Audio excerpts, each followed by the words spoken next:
On parle du monde des ténèbres, on parle des géants, des principautés. C'est tout à fait juste. Jamais le monde des ténèbres n'a été aussi, depuis 2000, depuis 2019, j'ai jamais vu autant de monstres sortir de la mer, autant de monstres sortir là. Encore, il va y avoir de très gros tremblements de terre, des éruptions volcaniques dans la mer, dans les profondeurs de la mer, qui va amener à une accélération du déplacement des continents. Cette année, toutes les choses sont en train de... les continents ne seront pas tout à fait à la même place lorsque Jésus reviendra. On arrive à un ébranlement de la terre comme on ne l'imagine pas. Mais nous, notre question, c'est pas ça. Ce qui est ébranlé dans le physique n'est que le fruit de l'ébranlement qui se passe dans le spirituel. Et Agé au chapitre 2, Joël chapitre 2, Actes chapitre 2, le confesse, le confirme. Voici, j'ébranlerai les cieux et la terre. C'est les cieux qui sont d'abord ébranlés. Et puis ensuite, c'est la terre. Et après, c'est sur les profondeurs de la terre. Nous avons été choisis pour être cette dernière génération qui doit se lever. Quand vous verrez ces choses arriver, levez la tête. Ce sera pour nous un honneur de mourir pour Jésus. Ce sera pour nous un honneur d'être arrêtés. La question pour nous, c'est, Seigneur, est-ce que je suis bien dans ta moisson? La question, c'est, est-ce que tu es prêt? En fait, dans la réalité, c'est se sentir prêt. Vous ne vous sentirez jamais prêt. Parce que ce n'est pas une question de sentir, c'est une question de passion. Plus tu seras passionné pour Jésus, plus tu es prêt pour la moisson, pour être envoyé dans la moisson. C'est pas, si tu es dans le ressenti, ça veut dire que tu n'es pas dans la passion. Et c'est cette passion que Dieu veut. Nous sommes, rappelez-vous, le réseau d'intercession mondiale, le RIB, c'est quoi? C'est un mouvement de l'esprit. C'est un mouvement de l'esprit qui lève des intercesseurs, qui lève des hommes et des femmes qui suivent le vent du Saint-Esprit. Mais des hommes et des femmes, des enfants de Dieu, qui doivent brûler pour Jésus. Il faut que le feu du Saint-Esprit soit déjà en toi. C'est pourquoi nous devons saisir, comprendre. Je l'ai dit, ce n'est pas une question, c'est pas demain ou après-demain, c'est maintenant. Tu saisis ton appel, c'est maintenant. Tu saisis cela et tu saisis aussi que dans le maintenant, tu sais que tout a été accompli à la croix. Amen. Nous n'avons pas à chasser l'ennemi, il a été destitué de son autorité, de sa position d'autorité à la croix. Tout a été accompli à la croix. Nous ne faisons que restituer ce que déjà Christ a accompli à Golgotha. Nous ne faisons que entrer dans l'œuvre qui a déjà été accomplie à la croix. Il y a 500 ans, les théologiens qu'on a appelés les réformateurs, qui a amené ce grand mouvement de la réforme protestante, ils ont mis à la lumière, qu'est-ce qu'ils ont mis à la lumière? La doctrine de la croix, la doctrine du salut. Ils ont ramené dans l'Église le message du salut, la signification de la mort et de la résurrection de Jésus. Et quel est le message? Quel est le message réformateur de l'Église de la fin des temps? Eh bien, c'est d'accomplir dans sa plénitude le message qui a été donné à l'Église il y a 500 ans. C'est à nous d'appliquer le message. C'est-à-dire, c'est à nous de le vivre. C'est à nous de le libérer autour de nous. C'est pourquoi il n'y a pas de place pour ceux qui doutent. C'est une affaire de passion. Peut-être nous nous demandons quelle est la différence entre l'Église et l'épouse. L'Église, elle a comme objectif, l'Église, elle a le message glorieux de libérer le message du royaume de Dieu sur la terre. L'Église de Jésus-Christ est appelée à amener les âmes au salut, de les baptiser, de les enseigner, de les envoyer dans les nations. Amen. C'est le rôle de l'Église. L'Église, c'est le corps du Christ. Elle doit, par son intercession, par sa prière, elle doit manifester la présence de Dieu sur la terre et libérer le royaume de Dieu. Mais quelle est la destinée de l'épouse? La destinée de l'épouse, c'est la gloire. La destinée de l'épouse, c'est d'amener le ciel sur la terre. La destinée de l'épouse, c'est, je veux dire, c'est de suivre exactement le même chemin de Christ, de Gethsémanée au matin de Pâques. C'est la différence entre l'Église et l'épouse. L'épouse entre, elle entre dans ce chemin. Elle entre dans, j'allais dire, ce chemin de croix, et je ne voudrais pas dire chemin de croix, parce que nous savons que c'est un chemin de résurrection et de gloire. Bien sûr, on ne peut pas s'arrêter sur le chemin de la croix. On peut que, oui, c'est le chemin de la croix, mais c'est au-delà de la croix, c'est le chemin déjà accompli de la résurrection de Jésus. Et ça, c'est très important pour le là. C'est essentiel. Pourquoi c'est essentiel? Parce qu'on ne glorifie pas la souffrance, on glorifie la résurrection. Amen. Amen. Et c'est ensemble que nous y arriverons. C'est pourquoi c'est tellement important de comprendre ce message que j'ai donné hier. Qu'est-ce que c'était? C'était nous devons creuser dans les profondeurs de notre cœur. Nous devons creuser des vallées, des chemins qui laissent le vent du Saint-Esprit souffler. Et dans ce chemin que nous devons creuser, c'est quoi? Il a tout accompli. Il a tout accompli. Et ce tout accompli signifie que ce n'est pas quelque chose que nous devons acquérir, puisque c'est accompli, mais que nous sommes appelés à vivre par anticipation dans la foi. Amen. Pourquoi la guérison, elle est là? Pourquoi la guérison, elle est là? Est-ce que tu vois ta guérison? Est-ce que tu la vois? Est-ce que tu vois l'œuvre de Dieu? Nous pouvons voir toute la souffrance qu'il y a dans le monde. Et nous la voyons, bien sûr. Les nouvelles nous le rappellent, en tout cas, les informations. Mais, cette souffrance qui est là, elle est là que pour encore plus glorifier la victoire de Jésus à la croix. Amen. Amen, amen. Alléluia. Mes amis, ce ne sont pas des centaines de millions d'âmes qui vont être sauvées. Ce sont des milliards qui vont être sauvés. Amen. Alléluia. Mais ça ne peut pas être fait si nous n'avons pas cette passion en Jésus. Ce que tu as, tu dois retrouver ton premier amour. J'ai entendu dire qu'il y avait dans la région une église qui s'appelait l'Assemblée du premier amour. Je trouve ça extraordinaire. Mais cette église, sans le savoir, est-ce qu'elle sait qu'elle est un signe prophétique pour le nord de la France? Parce que c'est cela, c'est l'église. Tout commence, il n'y a pas de réveil sans ce retour à ce premier amour. La passion nous fait enjamber les obstacles. La passion nous fait tout faire tomber les murailles de Jéricho.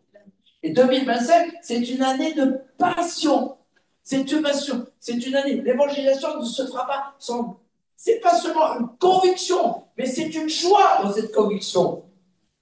Les perdus, tu leur offres pas Jésus, tu te jettes sur eux, tu les enlaces pour leur donner Jésus. C'est retrouvons je dirais, ce premier amour qu'avait l'Église, la première Église. Retrouvons cette passion. Et le Seigneur me disait que pourquoi la francophonie est tellement en retard?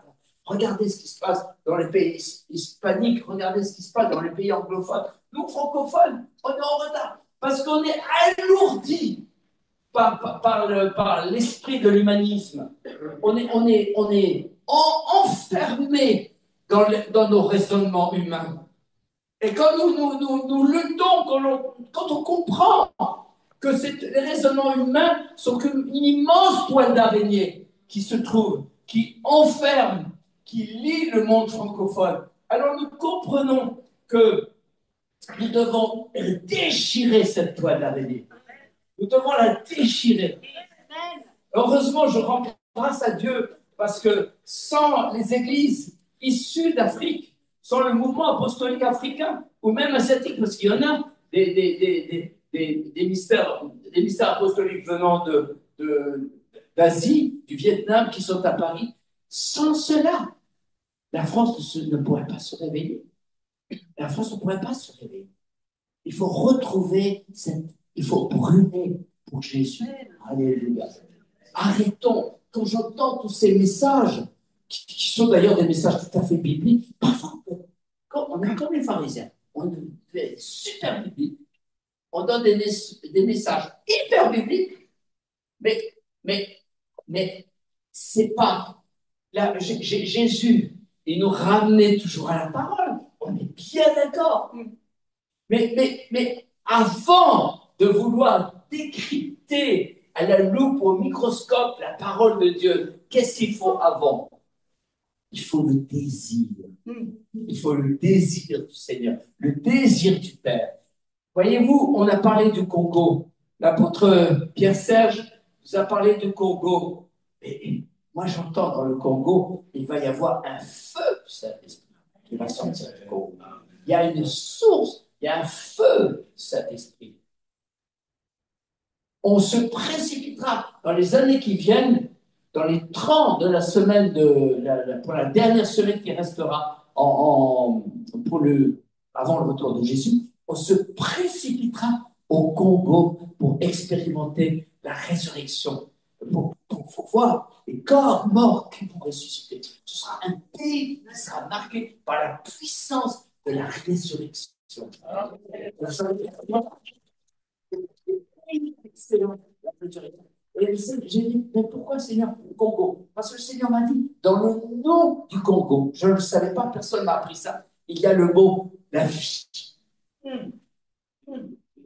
Alors, s'il y a des spécialistes du nom du Congo, c'est le pays de la vie. Et il n'y a pas de vie sans la résurrection de Jésus. C'est le pays de la vie. Amen. Amen.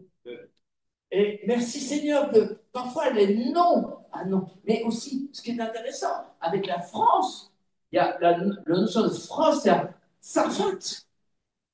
En hébreu, ce nom de France, c'est la maison de la forge, la maison du feu. Et les pays francophones qui sont de cultures différentes, d'origine, ont malgré tout été assez remarquables. Ce sont des nations de feu. Et ce sont donc de passion. Amen. Amen. Alléluia. Et ce sont des nations qui sont réservées particulièrement pour la fin des temps. Donc je ne suis pas contre des bons messages bibliques, bien au contraire. Mais il faut que tout message nous amène à saisir que Jésus il est au milieu de nous. Lorsque deux ou trois se rassemblent en mon nom, je suis au milieu de nous. Je ne mettrai pas dehors celui qui vient à moi. Quiconque croit en moi vivra comme il serait mort. Toutes choses concourent au bien de ceux qui aiment Dieu. Ils sont appelés selon son bienveillant désir. Je suis le chemin, la vérité et la vie. Et cela, nous pouvons le dire avec nos lèvres. Mais si nous ne le vivons pas déjà, comment pouvons-nous expérimenter pleinement la résurrection de Jésus? Nous saisissons pour la prière qui je suis, qui tu es. Est-ce que tu te vois écrasé par ton âge, par ton inexpérience? Tu te sens écrasé par les souffrances de la vie? Est-ce que tu te sens écrasé par les soucis d'argent? Est-ce que tu te sens écrasé par tes culpabilités? Est-ce que tu te sens encore écrasé par tes problèmes de santé? Ou est-ce que tu sais qui tu es? Est-ce que tu te vois qui tu es? Est-ce que tu vois qui tu es? Est-ce que quand tu te lèves, tu sais que tu es un fils de roi? Alors l'ennemi peut te persécuter.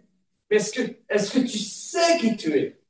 Est-ce que tu sais que quand tu loues, que tu proclames la seigneurie de Jésus, tu es le fils de ton Père. Tu es la fille de ton Père. Est-ce que tu sais ta place d'honneur? Tu es lavé par le sang de l'agneau. Alléluia. Est-ce que tu sais cela? Alléluia. Est-ce que tu sais qui tu es? Ou est-ce que tu es encore attaché à la manière dont les gens te voient? Ou à la manière dont toi tu te vois? Est-ce que tu sais, est-ce que en lisant la parole, tu sais que la parole, hein, c'est dans Deutéronome chapitre 30, 31, elle est tout près de toi. Elle est tout près de ta bouche. Qu'est-ce que ça veut dire? Tout près de.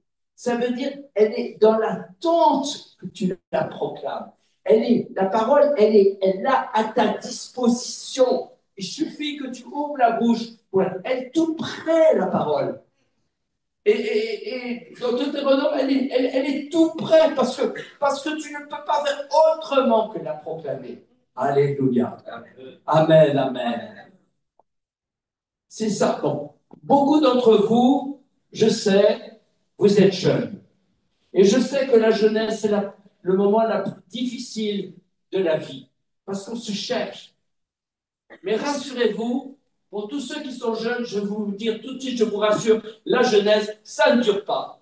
Parce que la meilleure partie de la vie, vous l'avez compris, c'est la vieillesse. Bien sûr, mais bien sûr. Mais rassurez-vous, je rassure les jeunes, vous allez mourir à petit feu. Mais l'Esprit de Dieu qui est en vous va ressusciter davantage. Soyez patients. Et quant à ceux qui sont vieux, eh bien, vous vous rendez compte que la machine a besoin elle est un peu moins huilée que dans la jeunesse. Il y a le rouage. Vous êtes près de la mort, réjouissez-vous. Rejoignez le Seigneur. Mais ne soyez pas égoïstes. Pensez aux jeunes pour les aider. C'est un privilège d'être mature. Mais quand j'étais jeune, figurez-vous, on m'a fait croire le contraire. On m'a fait croire que dans la jeunesse, on avait tout. Et dans la vieillesse, on avait une place en maison de retraite. Et j'ai réalisé à travers la parole de Dieu que c'était exactement l'inverse. Alors que les dieux sont les justes,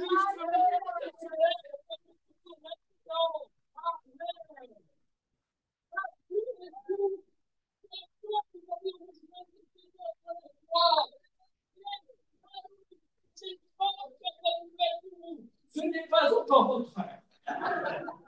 Vous avez encore du travail pour les jeunes qui sont là. Amen. Amen. Et vos douleurs sont là pour vous rappeler, comme les chars de la chair dans le Paul, pour rappeler votre humilité. Ce n'est plus moi qui vis, c'est Christ qui vit en moi. Depuis que je suis passé par le coma, depuis que maman Pascal n'est pas trop bien, il faut que je m'occupe d'elle. Depuis que j'ai une petite barre là, une petite bosse par là, c'est parce que j'ai parfois les rouages. J'ai jamais été aussi heureux. Adieu.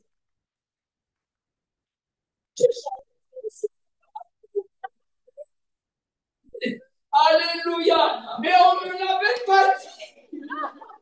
On ne me l'avait pas dit. Je ne savais pas s'il y a quelqu'un qui l'avait compris avant moi. C'est une prophétesse, la prophétesse Anne Griffiths. Elle avait dit, mais moi, je dis, oh Seigneur, quand je suis sorti mes 3 mois d'hôpital, j'ai dit, oh Seigneur, je sais en tout cas une chose, je vais pouvoir me mettre au ralenti, je vais pouvoir me mettre au ralenti, occuper de maman Pascal, et tranquille. Et la prophétesse Anne, ce matin-là, elle a reçu une parole de la part du Seigneur. Elle a dit, va dire à mon serviteur que le meilleur est devant lui. Amen. Et c'est ça qui est absolument extraordinaire. Avec Dieu, souvent, les plus grands appels sont pour ceux qui commencent les 80 ans. Enfin, enfin, à son âge. Pensez à Moïse. Pensez à la prophétesse Anne. On commence à être sérieux quand on atteint l'âge de 80. Pardonnez-moi, je sens encore jeune. Il n'y a pas plus vieux que moi dans la salle. Vous êtes bien obligé de m'écouter. Mais oui, mais oui. Alors, ne baissez pas les yeux quand je vous demande votre âge. C'est pardonné. Rassurez-vous, ça va venir vite. Mais en attendant, on a une tâche à accomplir sur cette terre. En attendant, il faut continuer. Même si tu as 90 ans. Personne n'a 90 ans dans ça. Non. Même si tu en as 80. Ça compte.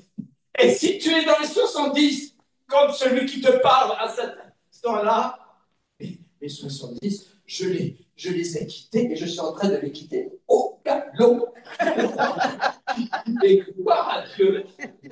Mais gloire à Dieu. Merci Seigneur. Jamais je me suis senti aussi passionné pour l'œuvre de Dieu. Amen. Évidemment, gloire au Seigneur. Gloire à Dieu. Les journées sont trop courtes. L'autre jour, je me suis assis sur mon bureau. J'étais devant mon ordinateur. J'étais là, c'était le matin. J'avais comment ça s'appelle? Ma gourde, mon thermos de thé. Et puis, puis ça défilait, coup de téléphone. Et bien, ça fait plusieurs jours que je suis en train de tourner autour de ma table basse devant ma cuisine. Et je me dis, qu'est-ce qui se passe? Il y a un problème de lumière. Oh, il était déjà 6 heures du soir. J'étais encore dans la matinée. Tout déjà, c'était 6 heures du soir. Mes amis, ça va très vite. Ça va très vite. Alors, ceux qui sont jeunes parmi vous, je vous dis, vous avez un avenir. Que Jésus revienne ou ne revienne pas, l'avenir est devant vous. Ce n'est pas la question du retour de Jésus. Ce n'est pas la question de savoir si ça va s'améliorer ou pas. Vous avez un avenir et nous sommes là, nous les vieux, les anciens, pour vous aider à vous ouvrir ce chemin qui vous conduira à la gloire de Dieu. Parce que vous arrivez avec le bagage de vos pères et de vos mères spirituelles. Et ce que Dieu va faire a une double onction. Mais ne tombez pas dans le piège de l'ennemi. C'est pourquoi lorsque nous lisons, j'aime beaucoup en ce moment ce jour, médite particulièrement Matthieu 19, Matthieu 18. Et on va lire le verset 18, verset 18. Je vous le dis en vérité, tout ce que vous lirez sur la terre aura été lié au ciel. Et tout ce que vous délirez sur la terre sera délié au ciel. Tout ce que vous lirez sur la terre, tout ce que nous lions, c'est tout ce qui s'oppose à l'avancement du royaume de Dieu. Ce sont des entités démoniaques, mais aussi nous lions, nous brisons les faux raisonnements. Nous sommes dans un monde de faux raisonnements. La plénitude de la vie en Christ se poursuit encore dans le ciel. Donc si nous avons moins de 80 ans, Seigneur, pardonne-nous. On n'a pas vraiment la maturité de Moïse ou d'Abraham. Mais nous avons le Saint-Esprit qui, en revanche, nous conduit dans toute la vérité. Nous avons l'héritage de nos pères et nos mères. Et nous avons la parole de Dieu qui est devant nous. Donc nous sommes équipés. De plus, nous sommes à travers la révélation, à travers les songes que vous avez. Je suppose que vous avez bouilli. Quels sont ceux qui ont eu des songes cette nuit? Là, il n'y a pas. On ne se pas au portillon. Amen, amen, amen, amen. Oh là là là là là là. Oh là là là là. Bon, amen, amen. Il y en a quelques-uns. Oh, merci Seigneur pour les survivants. Et je te bénis Seigneur, parce que ce que je voudrais vous dire, mes frères, mes sœurs, vous aurez toujours, on reviendra sur la question des songes, vous aurez toujours à lier, vous aurez toujours des oppositions devant vous.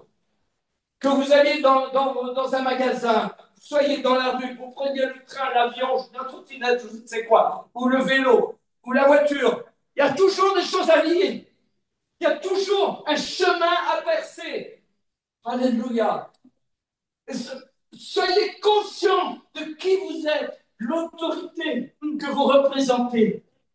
Le serviteur, dit Jésus, n'est pas plus grand que son maître. Mais si le serviteur n'est pas plus grand que son maître, ben c'est déjà pas mal que le maître soit le roi des rois et le prince de la vie. C'est pas mal. Ça nous donne une certaine hauteur quand même. Et dans son attitude, le serviteur s'est humilié. Alors nous avons des souffrances à accepter.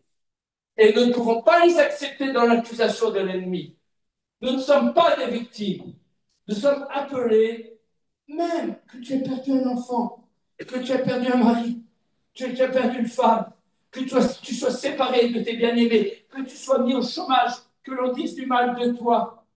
Celui qui est en toi, si tu l'aimes, si tu t'es repenti, si tu as confessé son nom comme ton sauveur personnel, ton Seigneur, si tu demeures dans sa présence, si tu entretiens l'onction du Saint-Esprit en toi, si tu te consacres chaque matin à Jésus, comment peut-il se faire que le Seigneur soit loin de toi?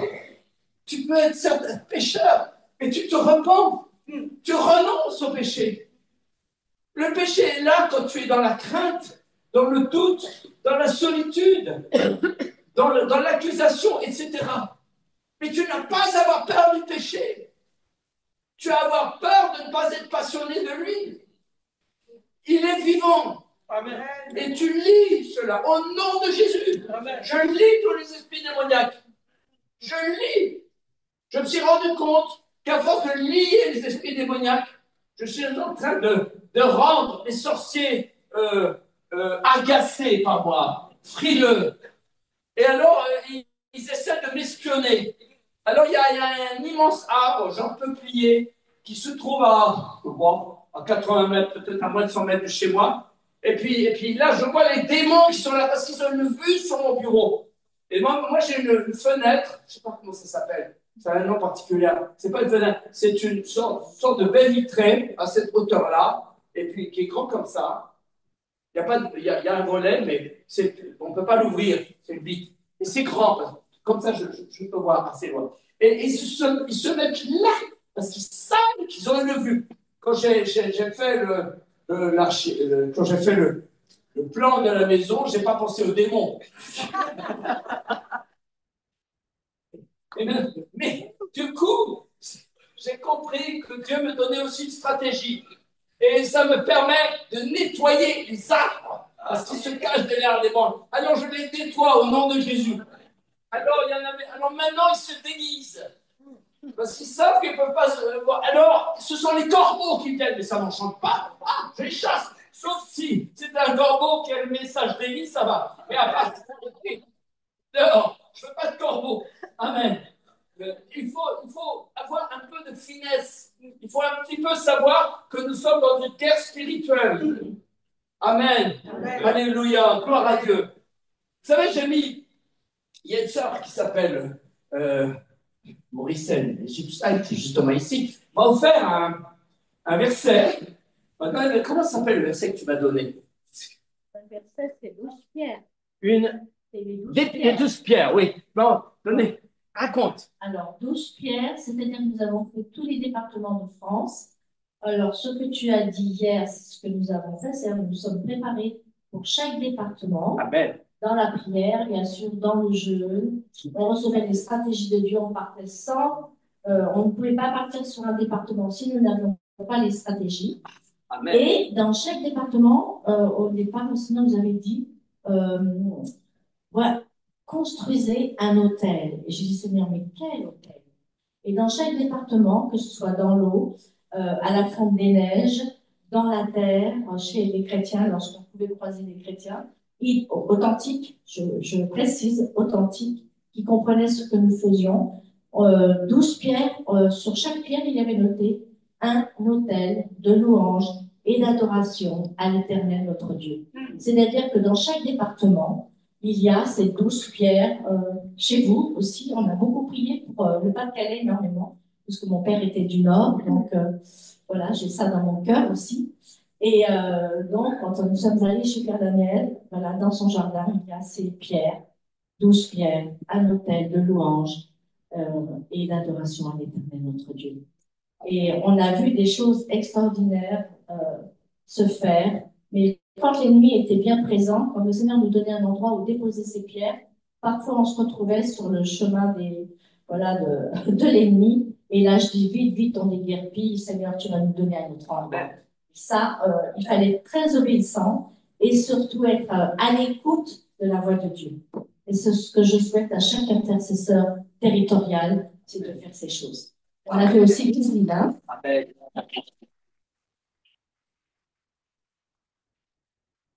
J'ai appliqué ces 12 pierres sur une petite sorte de carrelage en céramique et je l'ai mis contre le mur pour quand je me lève le matin, je peux me lever, j'ouvre les volets, la porte-fenêtre, la fenêtre de mon séjour et je vois ces 12 pierres.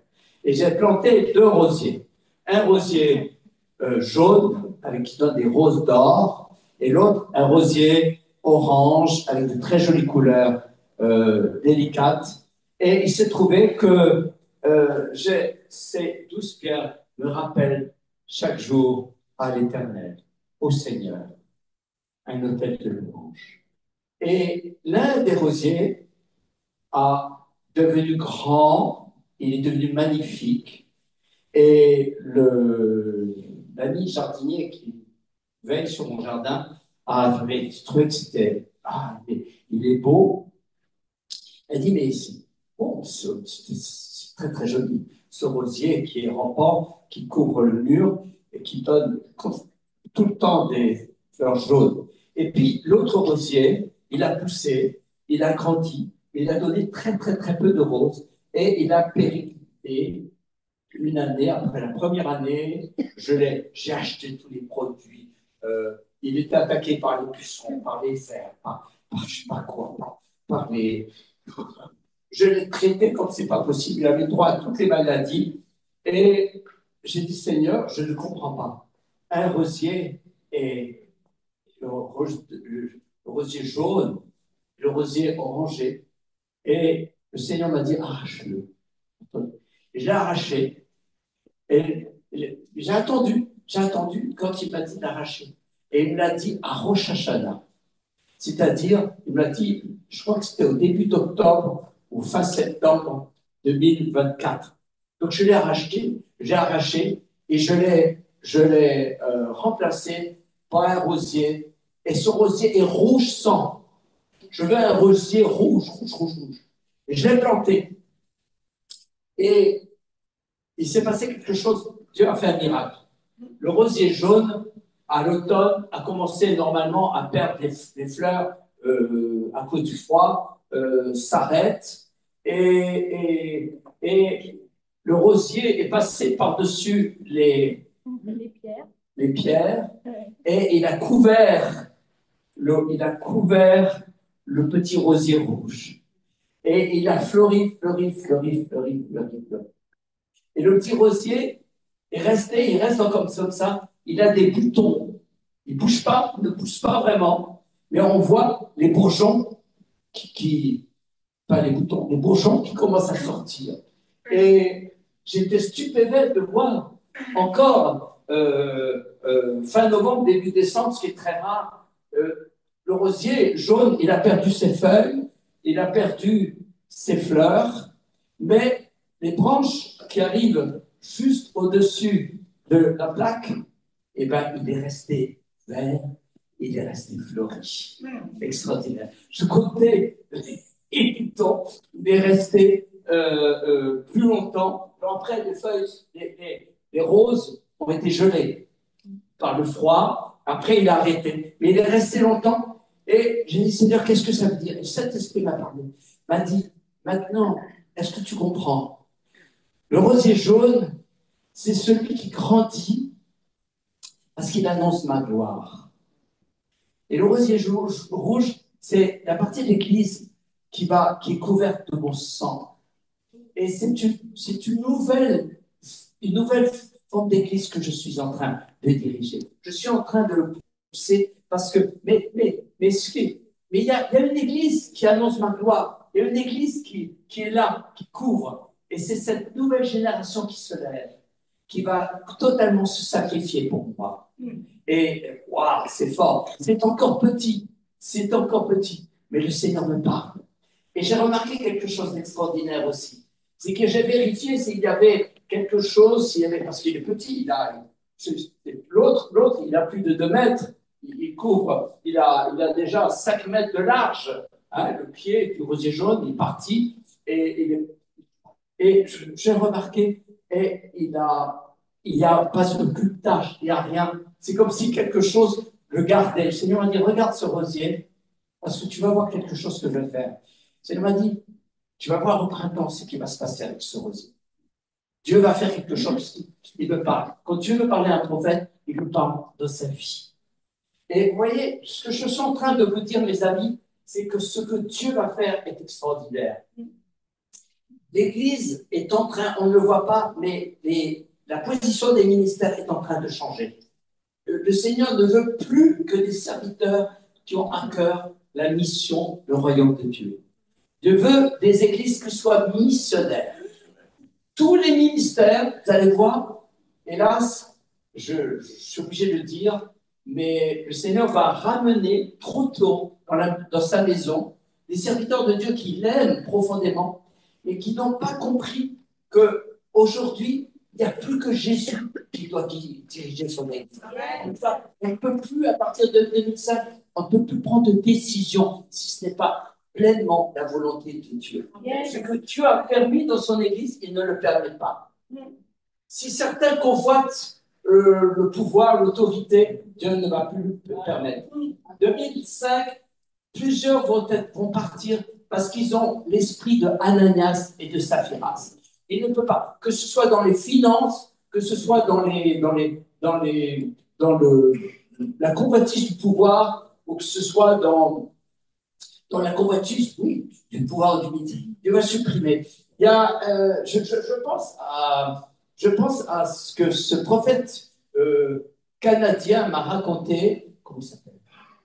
Sylvain Gauthier. Il a eu cette vision. Il a vu la vision d'un bar. Il y a des gens, des clients du bar qui sont là. Et puis il y a le barman qui est là. Et puis il y a une scène et il y a la stripteaseuse. Et le Seigneur dit dans mon église, il y a quelque chose de démoniaque dans cette scène. Et c'est pourtant dans l'église de Jésus-Christ. Le barman, c'est le ministère qui représente l'église. Les clients, ce sont ceux qui veulent passer un bon moment, qui veulent le Saint-Esprit, qui veulent voir la gloire de Dieu, mais qui veulent s'amuser. Et la stripteaseuse, ce sont les ministères qui amènent l'amusement. C'est violent comme image, mais c'est l'image qu'il a eue. Et le Seigneur a dit, il y a une œuvre démoniaque dans mon église, et particulièrement dans les églises des pays prospères. Parce que le ministère itinérant est là pour amener les clients à vivre une expérience avec Dieu, mais ils ne changent pas de vie quand ils sont sortis. Et le barman, il a une complicité avec le ministère itinérant, c'est-à-dire qu'il représente la stripteaseuse et qui amuse le public, mais le public a aussi une complicité. Et après, le Seigneur a montré au prophète Sylvain Gauthier, après, le Seigneur a amené l'épuisement de la stripteaseuse. Elle est tombée et elle est partie. Elle est tombée, elle a disparu. Et elle tenait le micro, c'est elle qui tenait le micro. Vous rendez compte? J'espère que vous ne voyez pas de stripteaseuse. Et le Seigneur montrait qu'il y avait un micro, mais le micro était donné, s'il n'y avait personne, le micro était donné au public. Et la personne qui tenait le micro, elle se levait, elle montait, et elle témoignait de ce qu'elle vivait avec Jésus. Et Dieu va amener une très profonde transformation qui a commencé déjà en 2024. Et ce qui fait que de nombreux pays prospères aujourd'hui sont en très grande difficulté avec les réseaux, avec les ministères prophétiques, apostoliques ou de puissance. Ça ne veut pas dire qu'ils sont tous jugés. Dieu ne les juge pas parce qu'ils jeûnent, ils prient, ils ne cherchent pas à être en avant. Donc, tous les ministères itinérants, grâce à Dieu, ne sont pas des stripteaseuses dans l'Église. Mais ce que Dieu veut retirer, c'est cette mentalité qui entretient Non! Vous avez des choses à recevoir de la part du Seigneur. Vous avez des témoignages à donner. Et il faut changer définitivement cette mentalité d'entendre l'orateur parler. Il n'est pas le seul. Et Dieu est en train de changer cela. Ça ne veut pas dire que n'importe qui va prendre la parole non plus. Ça veut dire que ceux qui prennent la parole ont un message de Dieu à donner. Et cela renforce et confirme ce ministère itinérant. Dieu a encore besoin de ministères itinérants parce que ce sont des hommes de Dieu qui partent dans les nations et qui libèrent la mission. Comme je vous l'ai dit tout à l'heure, on a besoin. Mais ce sont des hommes et des femmes qui sont sur le terrain dont on a parlé. L'apôtre Serge, qui sont sur le terrain de la misère, de la pauvreté, qui doivent se donner. C'est pour ça que Dieu va lever une génération de missionnaires itinérants qui vont être formés en Chine, dans les pays musulmans, afin de comprendre ce que c'est que vivre avec l'Église persécutée.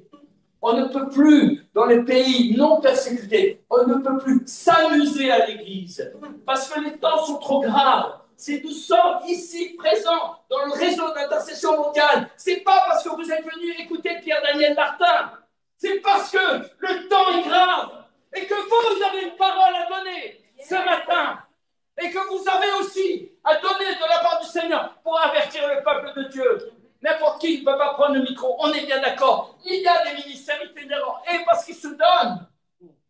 Je ne sais, tous les ministères itinérants, clair, ne sont pas des stripteaseuses.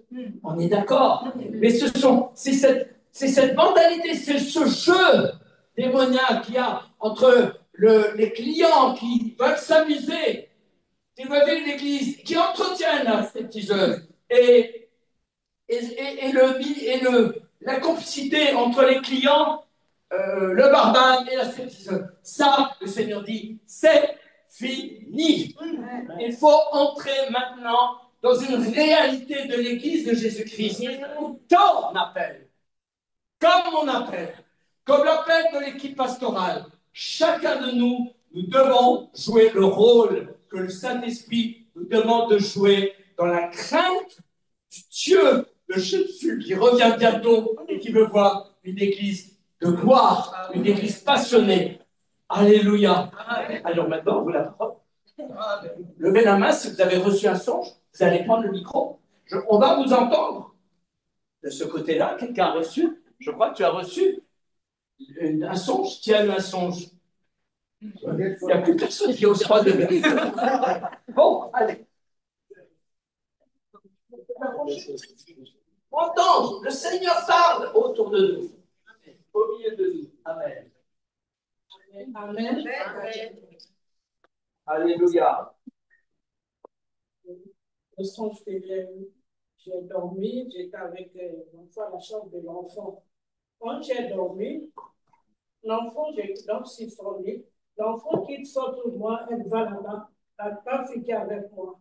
Et elle me dit, je suis le nez, tu vois le mille pattes que tu donnes avec lui, tu as dormi avec le mille pattes. J'ai été le pied comme ça, je vois le nez mille pattes et l'enfant fuit là-bas. Elle dit, je ne peux pas dormir avec toi parce qu'il y avait le mille pattes là. Okay? Et le mille pattes, quand il meurt, je le vois même, il n'était pas plié, il était les pieds en l'air, il était déjà mort. Le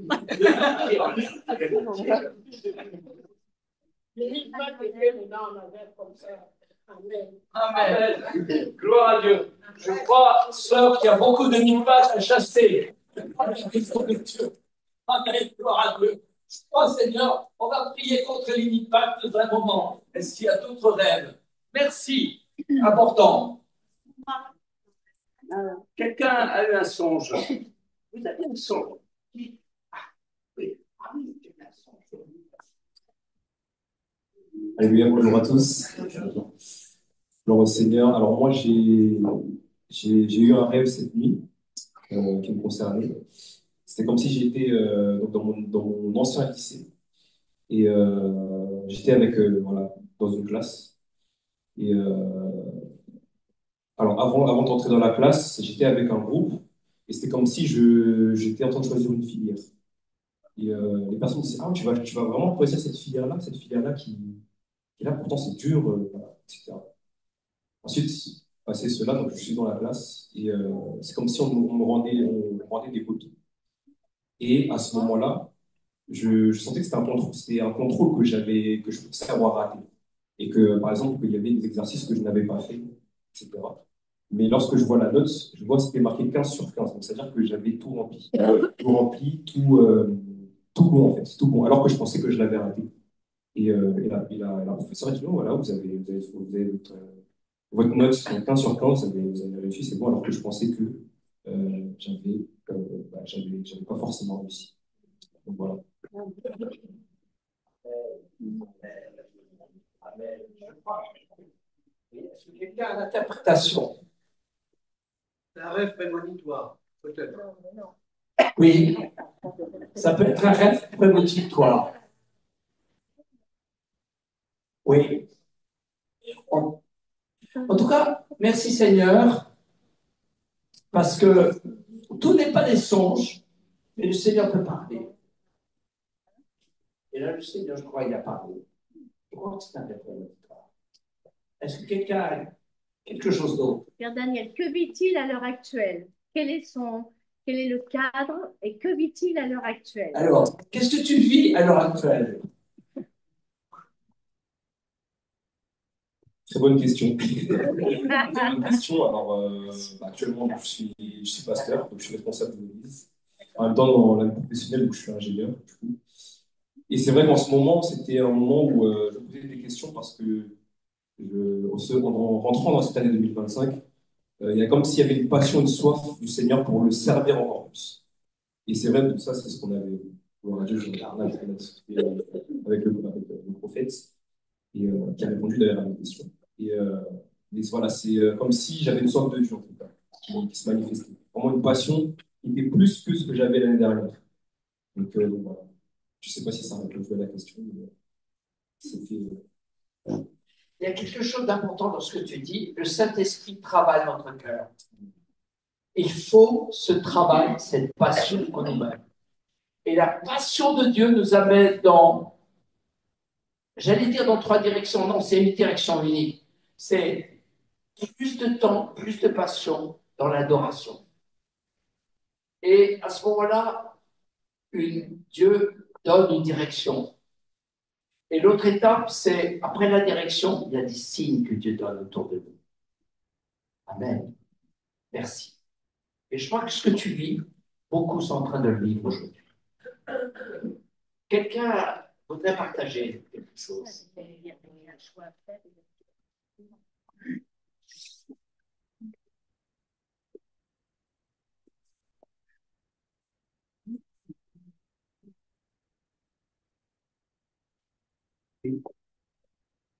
J'ai rêvé j'ai rêvé que j'étais en voiture, je roulais sur la route et tout à coup la voiture a stoppé. J'avais mes roues arrière sur une plaque métallique. Ensuite, c'était le vide et mes roues devant elles se sont bloquées sur une autre plaque métallique. C'est comme s'il y avait eu un tremblement de terre, je ne sais pas, je me suis retrouvée vraiment, je roulais correctement et puis il y a eu ce vide. Je lui ai demandé comment sortir de la voiture, par la porte ou par le pare-brise, je ne savais pas. Il me semble que j'ai essayé de passer par la porte. Donc, j'ai traversé le capot de la voiture et je me suis retrouvée donc, sur le bord de la route. Et là, il y avait Jésus qui m'attendait. Mais je n'étais pas toute seule. J'avais une amie qui était derrière avec son mari. Et cette amie, elle m'a suivie. Et son mari, je pense qu'elle me suivait après.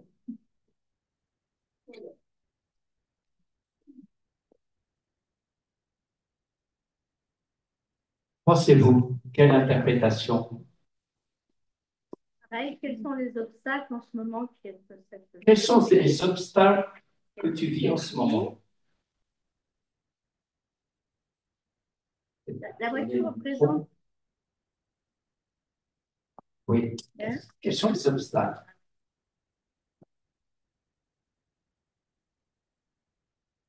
Oui. Tu peux répondre à cette question? Je les cherche. Là, il y a un avertissement. De la part de Dieu, c'est jamais un cauchemar, ce sont toujours des avertissements. Est-ce que tu es d'accord avec ça? C'est jamais des cauchemars. Il faut bien se dire, quand on fait un rêve, ce n'est jamais un cauchemar, ce sont toujours des avertissements. Dieu veut t'avertir de quelque chose. Tu dois, à mon avis, savoir ce qui va se passer dans la famille, autour de toi, quels sont les obstacles. Demande au Seigneur qu'il te les montre et brise justement de passer par-dessus la voiture et d'être sur le bord du chemin, même s'il y a Jésus. Il va y avoir tellement de songes et de visions que nous serons obligés dans les églises, et nous le faisons comme ça. Il y a des serviteurs de Dieu, il y a des livres qui commencent à être écrits, à chercher l'interprétation sans précipitation. Prier, il faut d'abord prier. Morissette, qui organise des séminaires sur l'interprétation des songes avec Anne des Fils.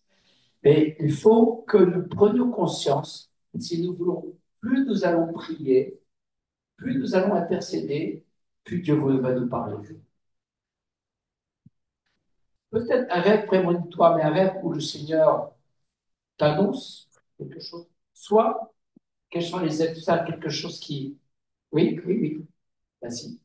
J'ai une question. Est-ce que le rêve est forcément personnel? Est-ce que C'est toujours personnel. ce que tu as reçu... Oh, c'est toujours personnel. Non, mais je pose la question. Est-ce que c'est obligatoirement personnel? Oui, c'est Je ne sais pas. personnel. Ça, le rêve part d'abord à la personne. Le rêve parle à la personne, le songe peut être collectif. En fait, ce que j'ai reçu de ce rêve, c'est que le Seigneur, il était toujours avec moi. Il était avec moi avant. Il était avec moi pendant la traversée et il était là à m'attendre. Amen. Et en fin de compte, je pensais vraiment que Dieu, il est toujours avec nous dans Amen. tout ce qu'on traverse, mais il nous conduit à sa gloire. Il nous conduit à lui. Amen. Et c'est tellement important ce que tu dis. La première chose que le Seigneur veut de nous, c'est qu'on le connaisse. Et que ce soit dans les rêves, cela va se... Et si on le connaît, il va nous parler, mais il faut, comme tu le dis, il veut nous amener à lui. Et puis il y a une autre dimension. Parce que je pense à toujours les filles, bien 3 à 10. Puis c'est de connaître Christ, la puissance de sa résurrection, la communion à sa souffrance. Dans la deuxième dimension, il veut qu'on triomphe. Après avoir connaître le Seigneur, Dieu veut qu'on expérimente la victoire de Jésus dans notre vie. La victoire dans la sainteté, face aux tentations, face au combat, face aux colères. Nous devons pardonner 7 fois 77. Donc la victoire doit se vivre aussi dans le relationnel par rapport à notre papa, notre maman. Chose simple de la vie. Et la puissance de sa résurrection, ça veut dire que quand tu passes par une mort à toi-même, tu expérimentes la vie de Jésus. OK? Ça, c'est la croix. C'est l'expérimentation de la croix. Et puis, il y a une troisième dimension. C'est la dimension de l'envoi. Nous sommes tous des envoyés. Paul dit, mon but, c'est de connaître la puissance de sa résurrection, la communion à ses souffrances. Et dans l'envoi, il y a des douleurs. Paul dit, je souffre des douleurs de l'enfantement jusqu'à ce que Christ soit formé en vous. Il n'y a pas d'envoi sans douleur. Dans le réseau d'intercession mondiale, dans le RIM, il faut que nous comprenions qu'il n'y a pas seulement dans le RIM un enseignement comment prier, c'est aussi un apprentissage pour accepter les enfantements, les douleurs d'enfantement. La prière, c'est une douleur. La communion à ses souffrances. C'est-à-dire, nous ne pouvons pas être envoyés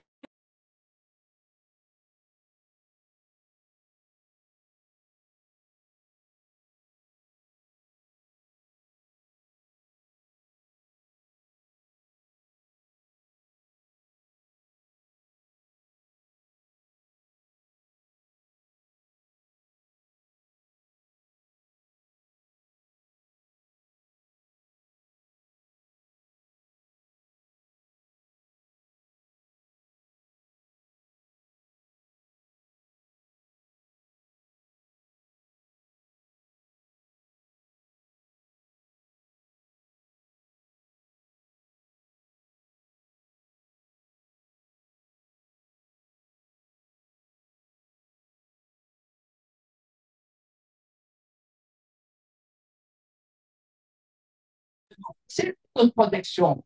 Donc, quand je fais la présence de Jésus au milieu de nous, bien sûr, tu es protégé. Certains me disent, mais moi, j'ai le Seigneur. Mais le Seigneur, que toi, tu as le Seigneur, c'est une chose. Mais le Seigneur ne veut pas seulement qu'il soit en toi, il veut que tu rayonnes. Et si tu rayonnes, ça veut dire que tu libères ton territoire. Tout ce que tu liras sur la terre sera lié dans le ciel. Et tout ce que tu liras, tu délieras sur la terre sera délié au ciel. Qu'est-ce que nous avons besoin de délier? Ce sont les âmes. Amen. Ce sont les âmes. Après, ce que tu lis, c'est le pardon monde spirituel. Et la deuxième chose que tu délies, ce sont les âmes. Parce que les âmes sont dans l'esclavage. Donc, tu te trouves. Et c'est ça l'importance du réseau d'intercession mondiale. C'est ça l'importance d'entendre le vent qui souffle. J'avais un songe. Il y a un immense champ. Le champ était vert et toute la plaine était verte.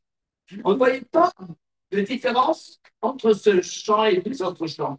Et puis, ce champ s'est mis à jaunir. Et puis, il est devenu blanc. On aurait dit que ce champ manquait un peu d'eau, si vous voulez mon avis. Il est devenu comme sec. Et à ce moment-là, il y a eu un vent. Et le vent est arrivé et il a soufflé sur ce champ. Et du coup, étant sec, toutes les graines se sont envolées. Et les graines ont suivi le vent. Et les graines sont parties dans les autres champs. Et partout où il y avait une graine,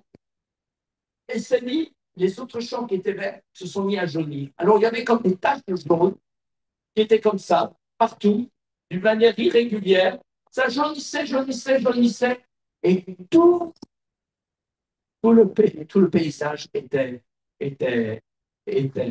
devenait jaune. Mais on voyait je devinais, sous la, comment dire, sous l'air qui était jaune, quelque chose, sous les plantes qui étaient jaunes, je voyais des tiges qui étaient vertes. J'ai dit, Seigneur, qu'est-ce que c'est ça? Qu'est-ce que c'est ces tiges? Et le Seigneur m'a dit, ne t'en occupe pas, parce qu'il ne m'appartient pas. Ne t'en occupe pas. Il ne m'appartient pas. Et là, je me suis rappelé la parabole où le Seigneur, où les, les disciples disent, euh, les maîtres, les serviteurs de la moisson disent au maître, mais alors, il faut arracher ce qui est mauvais. Non, n'arrache pas. Et le Seigneur m'a dit, allez, dans ce songe, Seigneur, tu vois, et il m'a posé cette question. Que va-t-il advenir des champs qui ont blanchi?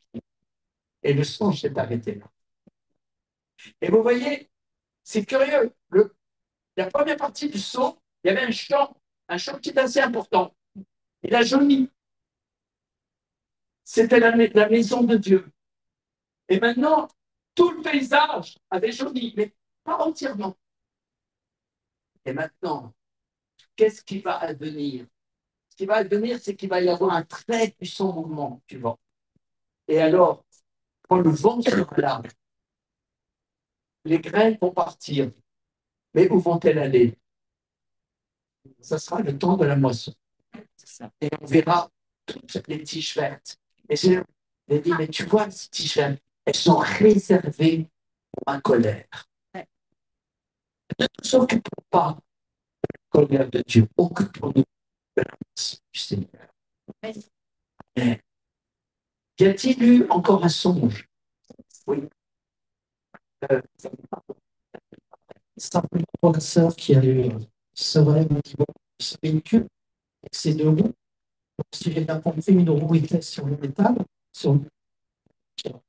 et l'autre roue avant était sur le plat. Tu étais responsable de quelqu'un, il y avait une amie avec toi. Tu as cherché dessus, tu en as trouvé une. Et quand tu as trouvé de l'autre côté, tu as vu que tu étais avec le Seigneur, ton ami était avec toi. Il va y avoir une vie, c'est ta vie, justement. Et c'est toi. qui va l'amener justement à venir de l'autre côté, avec Jésus. Donc, tu es responsable de ces familles qui étaient dans ton véhicule. Merci Jésus. Oui.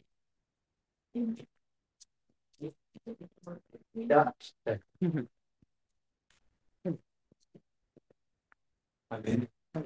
Je remercie Seigneur parce que en fait, plusieurs fois, que ce soit hier soir, aujourd'hui, et là, prier que Dieu parle par rapport à quelque chose. Tout à l'heure, j'ai fait un livre qui s'appelait En parle avec Jésus. Et c'est plusieurs temps que je sens un fardeau par rapport à affermir les âmes. Affermir les âmes. Parce qu'il y a beaucoup de personnes qui connaissent Jésus, mais qui ne sont pas affermées. Et quand je lisais ce livre, je voyais que c'était un livre qui était bien, c'était quelques paroles de Jésus, mais ce n'était pas un livre qui était vraiment fondé sur vraiment Christ. Et c'est pour ça que j'ai quelques visions où je vois des enfants qui sont en train de pleurer, pleurer, pleurer, pleurer, pleurer. Cela aussi venait à moi comme pour que les puissent avec l'énergie. Et tout à l'heure, quand j'ai ce livre, j'ai dans ma chambre et j'ai senti la présence du Seigneur qui m'a enveloppé. Et je suis en train de pleurer au Seigneur, je suis en train de dire, Seigneur, j'ai vraiment ces celles-là que les âmes soient fondées. J'ai vraiment ces celles-là qui passent, parce que la personne pouvait parler du lait, veut dire que vous êtes encore au lait lorsque vous allez pouvoir supporter la nourriture sur lui. Je sais aussi que j'ai encore beaucoup de choses à vous dire, mais je ne vais pas encore les supporter. Et je trouve que je suis en train de prier, j'ai eu une page d'une avec de l'eau, et sauf que le Seigneur est en remplir une vase de remplissé, une vase ça devenir trop petit, et du coup j'ai eu cette parole, élargissez l'espace de notre tente, élargissez l'espace de notre tente, parce que le Seigneur veut nous remplir, mais pour cela, il faut élargir l'espace de notre tente, notre poste spirituel, pour que le Seigneur puisse aussi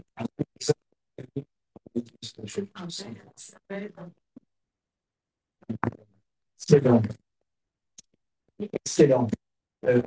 Une chose qui m'a frappé l'année dernière, le Seigneur disait, j'ouvre les portes dans les cieux. Cette année, c'est comme si le Seigneur disait, je passerai par la fenêtre. C'est-à-dire, cette année 2025, Dieu va forcer son peuple pour des choses qu'il ne veut pas, pour nous obliger à élargir l'espace. C'est juste une réponse pour notre ami ingénieur. Le Seigneur t'a parlé avec des chiffres. Il t'a parlé avec l'année 2025 et il t'a parlé avec le chiffre 15, qui pour toi représente la perfection. Le Seigneur, ce qu'il te dit, en fait, c'est qui pour toi est la perfection doit être associé avec la perfection du nombre 3. Le nombre 3, c'est le puissant ardent, c'est le vent de l'esprit et c'est le centre de la rédemption. Et quand tu associes ton 15 avec ce 3, ça fait 45. Et 45, c'est juste la racine de 2025. Ah, wow. Amen. Amen. Amen. Est-ce que quelqu'un a reçu quelque chose du Seigneur? Il n'y a plus de stripteaseuse, je vous rassure tout de suite.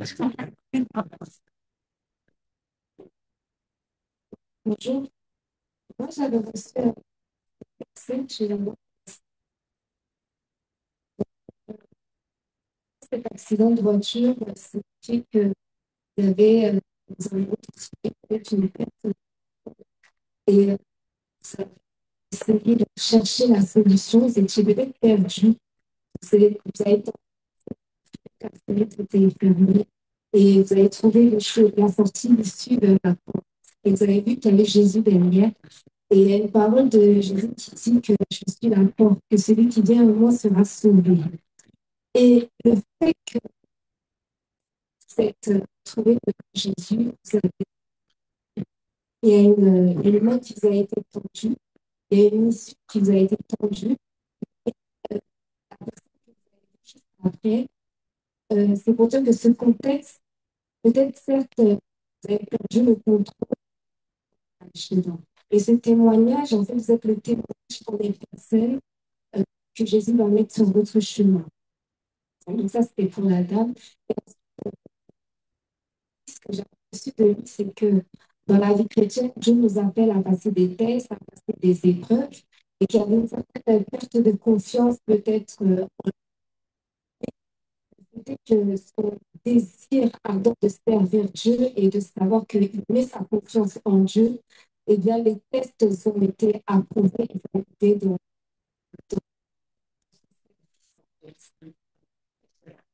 Merci beaucoup. C'est tout à fait ça. C'est tout à fait ça. Oui, oui, oui. Bonjour. Je m'appelle Samuel, enchanté. Alors, j'ai fait en fait beaucoup de songes du réveil. Le songe que je raconte là, je l'ai pas spécialement fait cette nuit, mais c'est un peu dans la lignée aussi de ce que tu partages. En fait, je voyais des rats euh, gigantesques et qui étaient cachés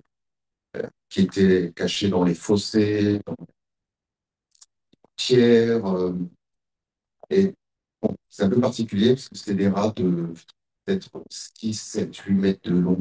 C'était vraiment immense. Et ils étaient comme des... C'était vraiment un rêve, un songe plus grand que moi. Euh, Jusqu'à un temps donné, les rats fait surface et ont été mis en mer et ils se sont rassemblés en fait en un seul bloc. Donc c'était gigantesque. Je voyais des millions de rats rassemblés en un seul bloc et je voyais tous les gens à l'extérieur se faire déchiqueter. Euh, et j'étais dans un bâtiment, je pense que c'est un bâtiment, je pense vraiment que c'était comme l'église, en tout cas les chrétienté, ça pouvait être la chrétienté. Et j'ai vu en fait Élie, en fait, qui est venu devant moi et qui me parlait.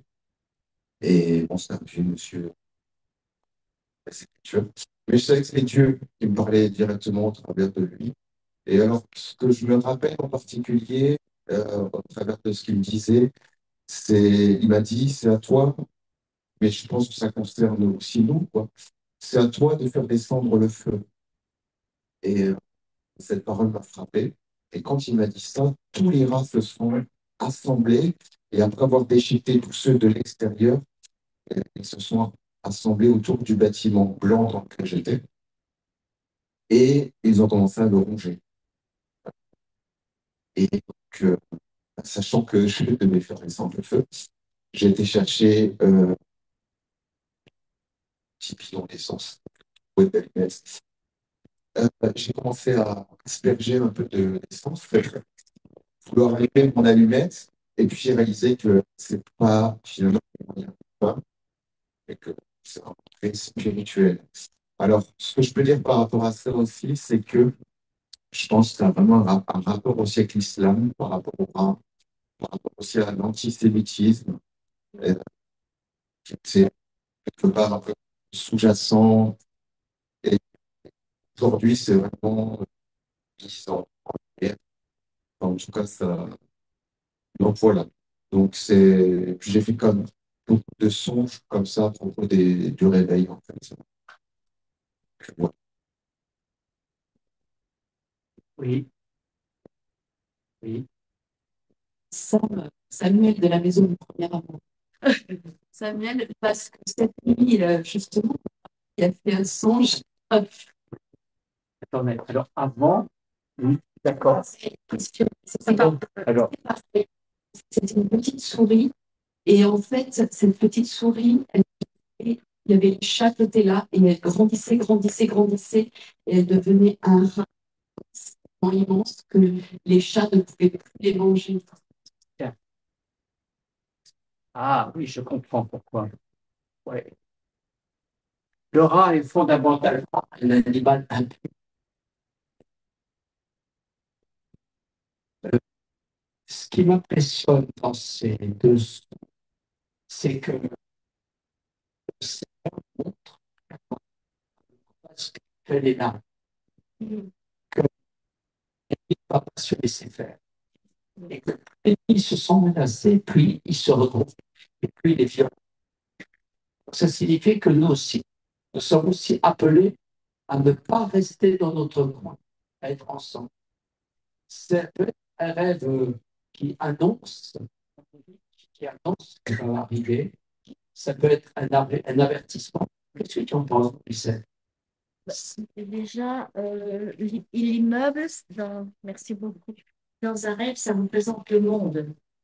Donc, l'immeuble, c'est le monde. Apparemment, vous brûlez cet immeuble avec voilà, l'essence. Il y a les rats, et les rats amènent la peste, le choléra, C'est ça. tout ce qu'on peut vivre à l'heure actuelle et qui va grossir. C'est ce qu'on va arriver dans les tribulations. Et pour moi, ça fait partie Voilà. du grossissement des tribulations. Voilà. Mais c'est pour moi hein, c'est ma parole là. Pour moi, c'est pas un rêve de réveil, c'est un rêve de combat. Il va falloir s'habiller sérieusement, combattre ces puissances, parce qu'on voit bien que ce sont des puissances, et pas rester dans cet immeuble qui représente le monde. C'est-à-dire pas un pied moi je suis toujours un pied sur le trottoir et un pied à cloche-pied, quoi. Il faut savoir où on est, il faut savoir connaître notre identité et combattre le bon combat. Yeah. Oui. Merci. Alors, je dis que c'est un rêve de réveil, c'est surtout par rapport à Élie que j'ai vu. Forcément, l'esprit d'Élie, c'est tout de même une onction de réveil qui précède qu'il en soit le retour, en fait, de Jésus. Et qu'est-ce que vous vivez à l'heure actuelle? Quel est votre cadre? C'est important de remettre les choses. Quel est votre cadre? Avant le son, je sais que j'allais en Israël. Donc, c'était pour moi lié aussi à l'antisémitisme. Et comprendre que les rêves ne sont pas là pour. Les rêves exigent, les songes exigent que nous fassions de recherche. Oui. Et cette recherche est toujours liée à notre, je dirais, à notre écoute de la parole de Dieu. Le songe ne remplace pas la parole. Le songe nous oblige à entendre ce que dit la parole face au songe. Si le songe, le rêve, nous touche personnellement, il nous renvoie à la parole. Et par exemple, ce que disait Morissette à l'instant, c'est que face au combat, il y a l'esprit d'Élie est là. Je veux dire, l'esprit d'Élie fait quoi? Réconcilier les cœurs des pères avec les fils. Il faut sortir par la parole de Dieu. C'est ça l'importance de Dieu. Et la voix prophétique, c'est de nous rappeler que c'est ensemble qu'on va gagner. C'est-à-dire l'intercession fait appel à des équipes, fait appel à des hommes et des femmes, des frères, des enfants de Dieu qui vont passer des nuits de prière, des temps de jeûne, d'intercession, de combat spirituel. Et il y en aura peut-être un, deux ou trois qui vont être sur le terrain et vont faire ce que j'appelle des actes prophétiques, des proclamations pour chauffer le sonner le Shoah. C'est pas. Ceux qui sont devant ne sont pas forcément nombreux, et ceux qui sont derrière sont beaucoup plus importants. Parce que c'est eux qui courent avec la prière. La personne qui est devant, qui va faire un acte prophétique, sonner du pas, mettre du sel dans l'eau ou mettre du vin dans la terre, faire des gestes prophétiques. Il faut comprendre que plus nous allons avancer, plus nous allons comprendre que le vent du Saint-Esprit, en fait, le vent, déjà, il y a comme un murmure qui vient, mais en même temps, ça nous met en éveil pour dire, Seigneur, où est-ce que je suis? Dans quel territoire est-ce que je suis? Et quand je parle de territoire, je parle de trois. Un territoire veut dire aussi que je suis lié à la famille de Dieu, au corps du Christ. On n'est pas intercesseur tout seul. C'est beaucoup bien de frères, de sœurs, surtout des sœurs, qui, ces dernières décennies, m'ont dit voilà, Dieu nous appelle à tel, pour mener des combats. Mais au bout de 5-6 ans, on n'entend plus parler de ces sœurs. Je ne sais plus du tout ce qu'elles sont devenues. Je n'entends plus parler. On ne peut, il y a des frères parfois, on ne peut pas être seul. Et plus nous recevons des révélations, nous recevons des songes, nous avons besoin de nos frères et sœurs pour l'interprétation. On n'est pas. Donc, la première chose qui est importante, c'est le territoire. C'est-à-dire, quel est le territoire que Dieu t'a donné? Un territoire n'est pas forcément être dans le Nord, ou être dans la Drôme, ou être à Paris, etc. C'est plus que ça, le territoire. Le territoire, il a un QG, il y a des lieux de défense, il y a un certain nombre de choses sur le territoire. Et la première chose Si Dieu te donne un territoire, c'est qu'il te donne des frères et des sœurs. Si tu donnes, il te donne des compagnons de combat. Mais ça ne suffit pas. Il y a aussi une autre dimension qu'il faut connaître. L'autre dimension, c'est est-ce que à travers la parole de Dieu, ou les sens précédents, que sont les mandats que Dieu t'a donnés avant? Il y a comme une logique, une cohésion dans ce que Dieu te demande. Dans le moment, le Saint-Esprit, Dieu ne va pas commencer par te demander des choses du genre tu vas évangéliser. La première chose que Dieu te demande, c'est mettre ta vie en règle. C'est avec ton mari, avec ta femme, avec tes enfants, dans ton travail, avec ta relation avec ton patron. C'est des choses simples que Dieu va te demander. Et dans la première chose, c'est est-ce que je suis dans une. Ça, la question que Moïse posait plusieurs fois, c'est de dire où est-ce que tu en es actuellement dans ton combat? Où est ta préoccupation d'aujourd'hui? Est-ce que ta préoccupation d'aujourd'hui s'accorde avec ce que te dit la parole de Dieu? Ça, c'est un niveau très important. Et plus on est dans la maturité, au plus on grandit dans la maturité, on veut être moi, je suis très sensible au fait que quand Dieu me donne quelque chose, je me pose toujours la question, est-ce qu'autour de moi, dans mon quotidien, je suis en règle? Alors, la première chose, rien, tout va bien. Ça c'est, on prépare les repas, on a une réunion le soir, on a peut-être un Zoom, etc. En fait, le Seigneur, souvent, le Saint-Esprit, est la lumière là où on ne la voit pas. Ah, tiens, Seigneur, tu me rappelles quelque chose. Ah, tiens, savoir s'arrêter et savoir écouter. Où est-ce que j'en suis? Où est-ce que j'en suis par rapport à ce que Dieu m'appelle? Et il y a encore un autre niveau. L'autre niveau, c'est quand Dieu t'envoie dans un monde, dans quelque chose, est-ce que c'est le bon temps? Est-ce que c'est le bon temps? Par exemple, là, je suis occupé. Le Seigneur m'a donné une parole, je m'y attendais pas du tout. Je croyais que mes voyages aux États-Unis, enfin à New York, étaient terminés. Ça fait un moment, ça fait depuis le Covid, depuis 2016, je sais plus. À New York, je sais pas, que ce soit à Lux, ce soit etc. Il y avait des contacts. J'ai des mandats particuliers où c'est loin, tu vas telle période, telle date, et voilà. Et j'ai été en contact avec des groupes d'intercession.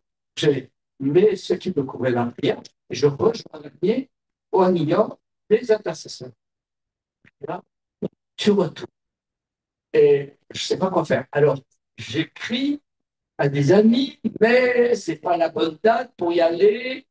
Je n'ai pas encore de directive. Quelquefois, le Seigneur te donne l'appel et te fait entrer dans ce silence. Tu n'as pas forcément une stratégie. Dieu te donne quelque chose, mais il ne te donne pas forcément en même temps la stratégie. Il te dit, tu vas là, il te dit plus rien. Et ça veut dire quoi? Ça veut dire si Dieu se tait, eh bien, tu commences par te taire. Si Dieu se tait, en plus, pour que tu te taies. La seule chose que tu peux faire, c'est de prier. Tu pries et tu attends. Tu restes en éveil. Et c'est ce que je fais. Je n'ai pas de réponse, je n'ai pas de révélation. Ok, d'accord. Mais j'entends le Seigneur me dire, bon, là, ça fait déjà 3 mois que tu me dis ça, tu vas plus, je voulais y aller, les portes se ferment, ok, j'insiste pas, Seigneur, mais je reste quasiment tous les jours en priant, en disant, waouh, c'est comme si le Seigneur disait, je voudrais te dire, mais je ne te dis pas tout, parce que je voudrais que tu creuses. Plus Dieu te demande de chercher, plus c'est important. Moins Dieu te donne la réponse, plus c'est important. Et je veux dire, plus la réponse est là, plus la stratégie est là, plus l'immédiateté de l'obéissance se fait. Plus tu es dans le temps. Tu comprends? Plus c'est flou, plus tu attends. Plus c'est clair, plus le timing est là. Est-ce que vous comprenez la logique? Plus Dieu se répète, plus ça vient. Si Dieu se répète 3 fois, c'est tout de suite. S'il dit une fois, c'est bon, mais ce n'est pas suffisant. Il faut capter certaines choses. Par exemple, là, va dans les Antilles. Tout de suite, ça s'est imposé. La Martinique, chez qui, ok, je sais, etc. Le voyage, ok, boum, ça s'est fait. Maintenant, hop, je dis, oh Seigneur, je vais à la Martinique, mais qu'est-ce que tu penses? Que j'aille à Marie-Galante, la Guadeloupe, Chaque heure, il y a une formation là-bas. Mais pas de réponse. Hein? Pas de réponse du Seigneur. Parfois, le silence. Et j'entends dans mon esprit que je vais y aller. J'ai hâte d'y aller. Oh non, Seigneur, j'ai hâte d'y aller. Mais si j'ai hâte, je me méfie encore plus. Je ne vais pas y aller. Donc, ce n'est pas parce que tu as hâte que c'est juste. C'est parce qu'il y a une sorte de révélation. OK. Là, il y a quelques temps, une sérieuse question s'est posée en 2024. Depuis mars 2020, je ne voyage quasiment plus. Très peu de voyages. Italie, etc. Mais j'ai essayé d'aller au Gabon, je ne sais plus quand. C'est en quelle année? En 2022, je crois. En juillet 2022, j'avais envie d'aller au Gabon et je n'arrivais pas à être dans la paix. Et j'entendais le Seigneur dire, attends. Et j'avais, quelquefois, je posais des questions, les uns disaient, oh non, tu as un appel de Dieu pour aller au Gabon. Donc, attends, il y a quelque chose qui me gêne, c'est comme si c'était un peu trop tôt, il va y avoir un bouleversement au Gabon, tu arrives, tu pars trop tôt, tu ne vas pas pouvoir dire tout ce que tu veux. Non, c'est pas. Bon, finalement, c'était embêtant, c'était très, très embêtant. J'avais déjà, quand même, des frères et des sœurs m'avaient payé le billet d'avion. Je veux dire, ça dérangeait tout le monde. Bon, le rassemblement s'est fait, mais le Seigneur voulait que je me taise. Le Seigneur voulait que je me taise. Et pour me taire, il ne faut pas que j'y sois. Pour la deuxième fois, l'apôtre Serge m'a proposé des dates. J'ai dit, OK, mais je n'ai pas encore le signe. Il me semble que je vais aller au Gabon. Là, après, je ne sais pas ce qui s'est passé. J'ai dit, écoute, ça m'a paru évident que c'était en octobre. Je ne sais pas comment je t'ai appelé, mais j'ai dit, écoute, je sais, ça correspond comme si les portes s'ouvraient au mois d'octobre. Les choses, je peux me dire, je peux aller. Mais quand je suis revenu du Gabon, j'étais très mal. Je n'étais pas du tout content. J'ai dit, attends, Seigneur, je suis vieux. Seigneur, tu me dis que tu lèves une génération de prophètes. Ce sont des jeunes mystères. Tu m'as montré, quand j'étais à Libreville, qu'il y a des prophètes parmi eux. Et pourquoi tu m'envoies? Je sais, j'ai bien un manteau. Mais je donne ce manteau. Et à ce moment-là, le Seigneur m'a dit, mais non, tu ne vois pas. Et à ce moment-là, le Seigneur m'a montré une vision de ce que j'avais fait. En fait, c'est toujours la même chose. Dans mon tournée au Gabon, j'ai encore, excuse-moi, Serge, sans m'en rendre compte, j'ai ouvert une porte spirituelle importante. Ou plus exactement, le Seigneur a utilisé ma bouche. Il a dit non, tu ne vas pas le dire. Tu ne vas pas le dire.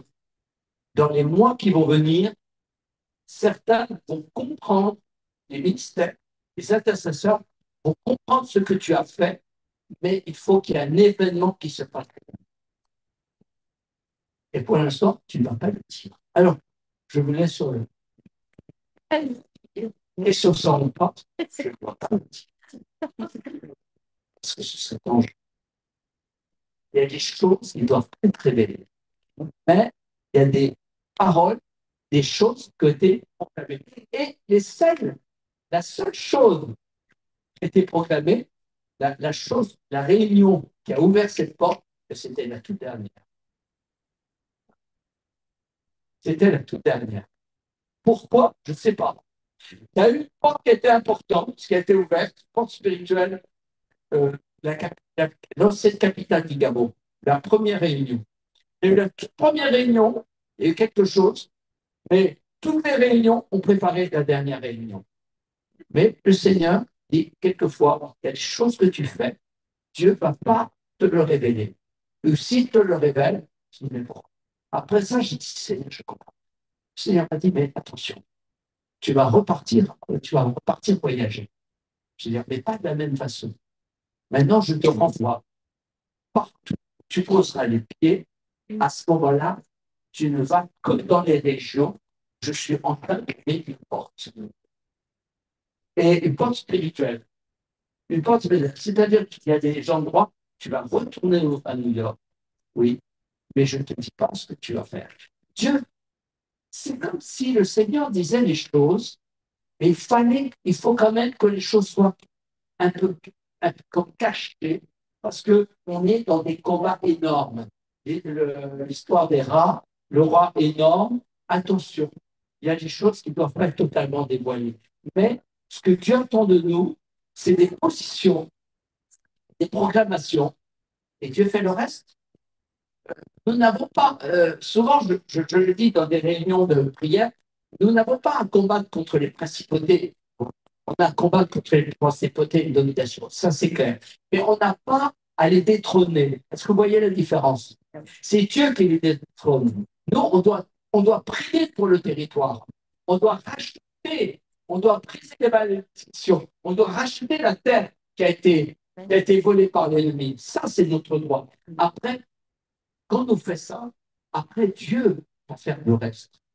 La question, j'ai été très très frappé par, vous vous souvenez le passage dans Élisée, son serviteur, qui dit mais nous sommes moins nombreux et Élisée donne à son serviteur des yeux pour voir. Évidemment, ceux qui sont avec nous sont beaucoup plus nombreux que ceux qui sont contre nous. Eh bien, c'est cela. On est une petite armée, on est des gédéons. Et Dieu va nous apprendre à combattre contre des ennemis, comme des rats, comme des millions de rats, comme des ennemis beaucoup plus nombreux que nous. Mais nous saurons que c'est le bon tempo de Dieu, c'est le bon timing de Dieu, c'est la bonne heure avec les bonnes personnes. Et parce que à ce moment-là, nous savons que ceux qui sont avec nous, c'est-à-dire les anges, sont bien plus nombreux que ceux qui sont contre nous. Et c'est ça la stratégie de la prière. Le Seigneur nous envoie, il nous révèle les choses, mais pas autant qu'on voudrait. Et après, il nous révèle. Seigneur, pourquoi tu me fais tourner en rond? Pourquoi New York me poursuit quasiment tous les jours? Pourquoi ce combat? C'est comme s'il y avait quelque chose qui devait accoucher avant que Dieu me dise, voilà, maintenant tu as compris, je vais te dire quand et comment tu vas aller à New York. Voilà. Alors, je vous partage ça parce que je ne sais pas plus. Mais ce qui est intéressant, c'est que, en fait, Dieu teste notre obéissance. Il teste notre consécration dans l'obéissance. Il teste notre persévérance dans la prière. Dieu ne nous dit pas, voilà, tu fais ça, voilà, tu fais. Mais avec Dieu, il y a aussi un test. Il n'y a pas de marche avec Dieu sans qu'il y ait une mort à soi-même. Sans qu'il y ait l'intercession appelle aussi une marche qui appelle aussi un attachement. C'est pour ça qu'on a tellement besoin. Il y a à la fois la patience, d'accord, il y a aussi l'humilité et la persévérance. Combattre, plus tu es dangereux. Plus tu connais les armes, mais tu hésites à les utiliser parce que tu as besoin de la révélation de Dieu. Tu es sage. Ça, c'est clair. Et ça, le réseau d'intercession mondiale va être, ça, je le dis parce que c'est extrêmement important. Pierre-Serge Dampierre a à cœur la maison de prière à côté de Libreville, qui est en construction et qui dépend des dons. Et cette maison de prière, elle doit être finie. Elle doit être finie dans les mois, dans les prochaines années qui viennent, parce que ça ne va pas être une maison de prière où on va dire, ben voilà, ça va être une maison de prière prophétique. Les gens, les personnes vont être là pour jeûner et pour dire, voilà, j'ai reçu telle stratégie de Dieu. Ah ben tiens, une autre personne, ah ben moi aussi j'ai reçu la même, parce que Dieu le confirme toujours. Dieu ne parle jamais de fois. Regardez, il a parlé 3 fois ou 4 fois à Moïse, 3 fois à Jacob, 3 fois aussi à Isaac. Plusieurs fois. Dieu a parlé 2 fois à Moïse. Abraham, je veux dire, 3 fois à Abraham. 3 fois à Moïse. Dieu parle plusieurs fois. Et il parle à des personnes différentes. Merci Seigneur. Regardez l'histoire du rat. Regardez, ça a été tout de suite confirmé. Alors, regardez comme c'est étrange. Frère, Dieu parle de ces rats. Et l'autre, le rat qui est immense. Vous ne savez pas que le Saint-Esprit n'allait pas vous dire que ça confirme. Et Dieu parle comme cela. Il y a des... Bon, alors, frère, vois, c'est la perspective du réveil. Puis, dans le voyage en Israël. Israël, en tout cas, a besoin de vraiment se libérer, je dirais, de la culture des nations. Il faut prier Israël. Le 7 septembre reste quand même un avertissement sérieux, une forme d'antisémitisme contre Israël. On est bien d'accord, mais le Seigneur a averti le 7 octobre, pardon, un avertissement. Israël ne peut pas fricoter avec l'esprit de Babylone. Et il doit se libérer de cet esprit-là, sinon Israël va être en danger. Il faut d'ailleurs un mouvement de réveil qui est en train de grandir en Israël. Il faut prier pour Israël, c'est très important. Il ne faut pas rester c'est là, et regardez ce qui s'est passé avec l'Iran qui a envoyé sa pluie de missiles. Et là encore, Israël a dégardé. Là, on voit là, une énorme base spirituelle qui est en train, qui s'est déjà levée. Et quant à la France, eh bien, faisons très, très attention. Prions, prions, prions, prions. Il faut absolument prier pour la France qu'elle ne bascule pas dans une forme de guerre civile dans les conflits. Il faut vraiment prier pour ça. Parce que les prophètes du XVIIIe siècle ont prophétisé deux guerres civiles. La première guerre civile, c'est la première révolution. La deuxième guerre, celle qui introduit la révolution, la démocratie, c'est la première guerre civile, celle qui clôture la démocratie, c'est la dernière guerre civile. Et il faut vraiment prier pour qu'elle soit brève et que véritablement, à cause de cette deuxième guerre civile, la France retourne à l'héritage de ses pères, comme cela a été promis à Clovis, à Geneviève et à Rémy, à la naissance de la Francie dans 497. Donc, nous avons là aussi, la France est ce qu'on appelle une nation mère, et c'est une nation signe pour les autres nations. C'est une nation qui, en quelque sorte, dans son histoire, elle a tué son propre roi. Vous savez qui a tué le roi de France? Et il ne faut pas oublier que ce sont les Américains. Ça, il ne faut pas. Les Américains ne le savent pas, mais ce sont les Américains qui ont décidé la mort du roi de France. Ce sont les loges franc-maçonniques à Washington, à New York, qui ont décidé de la mort du roi de France. Il ne faut pas oublier ça. Et il ne faut pas oublier que le roi de France n'aurait jamais été déclaré. Ça, c'est important, parce que cela montre les liens occultes qu'il y a entre les nations occidentales.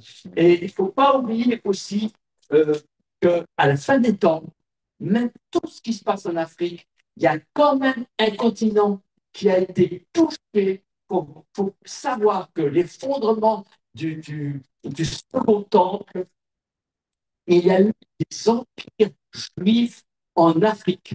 Il faut bien savoir s'il y a un continent qui a été impacté par qui a un continent entier qui a des racines juives, c'est l'Afrique. On a toute cette histoire, mes amis. On va être stupéfait. Mais je tiens à vous dire qu'il y a eu des empereurs d'origine juive. Il n'y a pas eu que la reine de Saba, et qui n'était pas juive. Il y a une histoire. Moi, je me souviens avec l'apôtre Serge, avec Antoine Cambou, je me souviens de révélation des origines de la Côte d'Ivoire. La Côte d'Ivoire, d'ailleurs, ce n'est pas le nom que portera la Côte d'Ivoire lors du retour de Jésus, ce n'est pas son nom. Et ça, le Seigneur m'a révélé un nom, mais je n'ai pas à le donner. La Côte d'Ivoire est une nation, je tiens à le dire, qui a un fondement hébraïque. Madagascar aussi. Il y a des nations comme ça, le Sahel, le Mali, ce sont des nations qui ont été consacrées à Yeshua. Tout cela sera révélé à la fin des temps. On va voir des choses dont on n'imagine pas, mes amis. Parce qu'il y a eu des hommes, il y a eu des femmes qui ont versé leur sang. On va être stupéfait par la gloire de Dieu. Parce que c'est pour ça que ce que nous faisons dans l'évangélisation, ce n'est pas amener seulement les nations, c'est les ramener à mon âge. C'est ramener l'héritage des pères, c'est cela. La colonisation occidentale, elle n'a été que très, très tardive et elle a été vue Dieu l'a permis, permettre la mission de l'Église Mais il faut bien comprendre que les territoires de nombreuses nations, aujourd'hui en l'Union, elles ont été déjà données à Jésus. Le Sahel, il a à Jésus, je ne sais pas, en tout cas, au Dieu d'Abraham, d'Isaac et de Jacob. Le Sahel a été donné à Jésus. Alors, il y a des nations, qui sont des forteresses de Satan. Par exemple, le Bénin est parti de Bénin. Le Bénin est un empire. Amen. Le Congo, dans le temps difficile, va devenir un incroyable réservoir apostolique de la fin des temps. Amen. Hein? Le Gabon va devenir comme le mont Sion de l'Afrique. Mais Dieu, le mont Sion, alors que le Gabon est presque au niveau de la mer, avec un grand fleuve qui le traverse, comment voulez-vous parler d'un mont Sion, d'un mont Horeb au Gabon? Mais Dieu fait des choses, on ne peut pas, mais Dieu va faire des choses extraordinaires. Les amis, vous êtes en train de vous dire, qu'est-ce que le prophète raconte aujourd'hui? Vous n'avez rien compris, et ce n'est pas grave. Ça n'a aucune importance. Je vous dis que c'est glorieux. Et je vous dis que le Seigneur aura le dernier mot. Il va nous bousculer. Si vous croyez à ça, c'est déjà que vous avez compris le message. Il va nous bousculer. Il va nous émerveiller. Alléluia. Est-ce que vous le croyez? Alors, je vais vous demander maintenant de vous lever. Seigneur, tu es le roi de gloire, tu es le prince de la vie. Nous attendons à de grandes choses. Vous avez un appel dans l'intercession, dans la prière, mais vous avez un appel de papa et de maman. Un appel avec le cœur du Père. Un appel pour entrer. C'est ça le véritable appel. Vous avez un appel pour libérer la gloire de Dieu. Vous avez un appel pour lier. Ce que vous liez dans le ciel sera lié sur la terre. Lier tout ce qui est démoniaque. Délier les âmes qui sont liées au nom de Jésus de Nazareth.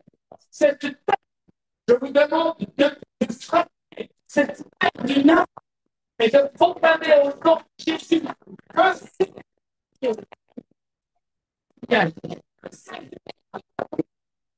c'est un descendre sur cette vie de l'ange, Seigneur, les gens qui, j'ai vu la pauvreté, mais je ne vais pas oublier. Cette terre, elle appartient au Seigneur. Elle a pu, à travers son histoire, des armées anglaises, allemandes, des espagnols, des armées françaises. Cette terre, elle est consacrée au Jésus. Non, je reviens à Jésus. Je reviens à Jésus. Je retrouve ton premier amour. Je reviens à Jésus. Je proclame la puissance du sang de Jésus. Je sais très énorme.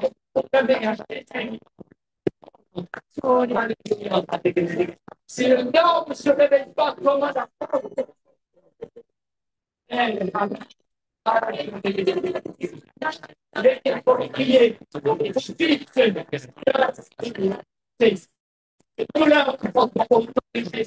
et ce réveil va se manifester, ce mouvement de l'esprit va se manifester par de merveilleux miracles de guérison. Parce que ce Seigneur veut restaurer ce corps, et il va se manifester par la passion pour les choses. Au nom de Jésus, au nom de Jésus. Alléluia, alléluia. Gloire à Dieu. Merci Seigneur pour ce que tu fais. Merci Seigneur pour le mouvement apostolique qui se lève dans le nord. Au nom de Jésus. Au nom de Jésus. De Nazareth. Au nom de Jésus.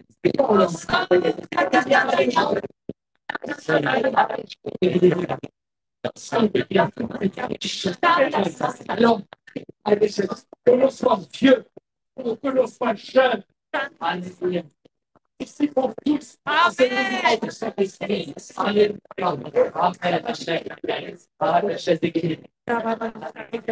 Et tous les âgés, les anciens, ne vont pas diffuser les jeunes. Et ils doivent être à leur côté, les soutenir, les aider, leur montrer le chemin. Amen. Et aussi leur faire confiance dans l'œuvre que Dieu fait à travers eux. Car les choses sont Amen. Amen. Alléluia. Alléluia. On ne pourrait pas avancer sur le monde personnel ce qu'on vous encourage, bénisse au nom de Jésus. Soyez celui qui est en vous et celui qui est dans le monde. Vous êtes devant et manifester la puissance de Dieu. C'est vous, les jeunes, les enfants. Vous allez animer le peuple. Il faut bien ouvrir le chemin. Amen. Amen.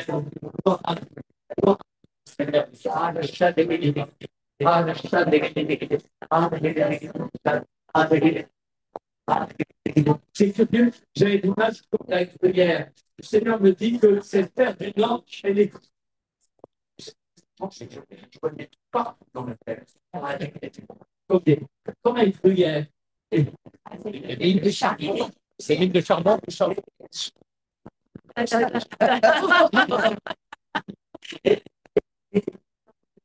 C'est très intéressant ce que je vois. C'est que le Seigneur. Comme tout simplement, c'est comme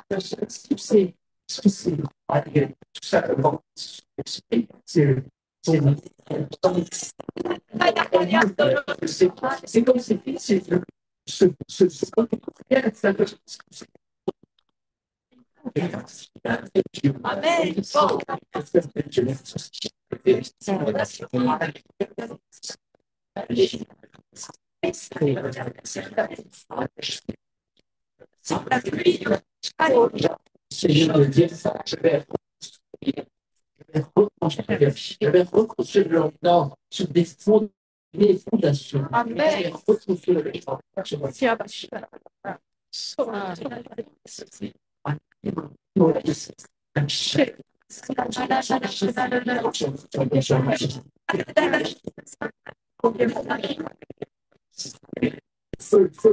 La puissance la puissance de Dieu. Vraiment l'imagination du Seigneur. Il y a une bénédiction que nous demandons. Il y a le feu de son esprit qui veut se répandre. Posez peut-être vos mains, votre main sur la tête, posez votre main sur le ventre. J'ai l'onction, la puissance de cet esprit. Vous êtes équipés. Le feu de cet esprit est sur vous. L'onction coule de Nazareth. Le Seigneur est vivant, il est vainqueur. Seigneur, je te prie. Il est fort. Pour que ça se veut. Seigneur, ce n'est pas une grande amitié qui se lève, mais ce sont des gédéons. Tu les équipes, Seigneur. Ça, cette conviction, Seigneur, que nous sommes des sacrificateurs du royaume de Dieu.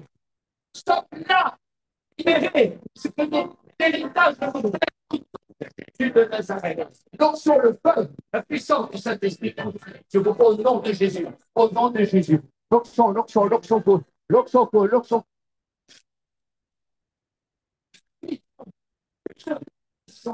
Alléluia, le feu. Seigneur, vous êtes engagé dans cette intercession, dans ce combat, quel que soit mon cas, soit vos capacités, soit les conditions que vous vivez aujourd'hui. Cette passion en lui, cette passion engagée dans le temps. Parce que Jésus la personne de la vie. Ce qui se passe, le Seigneur, il y aura des armées de Pharaon. Je ne vous souviens pas des armées de Pharaon, mais il y aura des chasses. Comme le bâton de Moïse, les chasses qui vont libérer, les perles qui vont s'ouvrir. Amen. Alléluia. Et ainsi du Jourdain, si vous voulez. Et le Seigneur a été promis sera prêt à tomber. Amen, amen, amen, amen. Et surtout, pour le Seigneur venir, est-ce que déjà les murailles de Jésus, les murailles de Jésus, ce que je entends les murailles de Jésus qui sont en train de voir les temps des portes, les chats pour se dire. 2025, c'est comme ça. Amen. Merci Seigneur. Parce que